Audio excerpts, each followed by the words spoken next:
সকলোৱে পাগল বুলি কোৱা টিয়কৰ বাটে ঘাটে ফুৰা দুৰন্তৰ প্ৰেমিকহাল গলগৈ ভগৱানৰ দেশলৈ।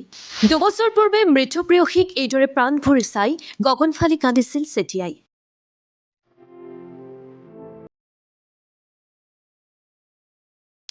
আজি সেই চেতিয়াও গলগৈ অজান দেশত থকা চেতিয়ানীৰ কাষলৈ।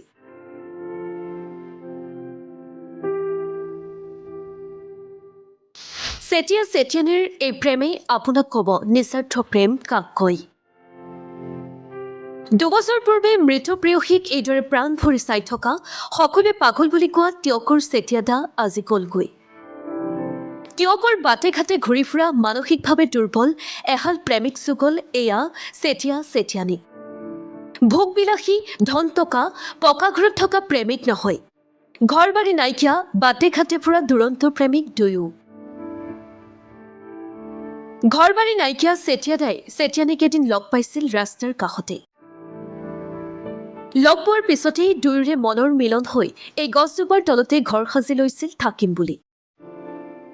এই গছজোপাৰ তলতেই কোটিটকীয়া অট্টালিকাত সুখত ৰখা জনতকৈ বেছি সুখত ৰাখিছিল চেতিয়ানীক। মুঠতে স্বাৰ্থপৰ পৃথিৱীখনৰ পৰা আঁতৰত কোনো চিন্তা বোজা নোলোৱাকৈ জীৱন উপভোগ কৰিছিল দুয়োৱে।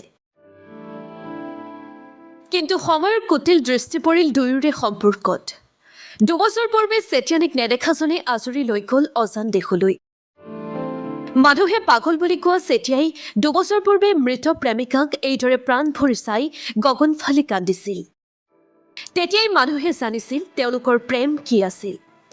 দুবছৰ পূৰ্বে হঠাৎ চেতিয়ানী গুচি যোৱাত ভাগি পৰা চেতিয়াও আজি গলগৈ অজান দেশলৈ।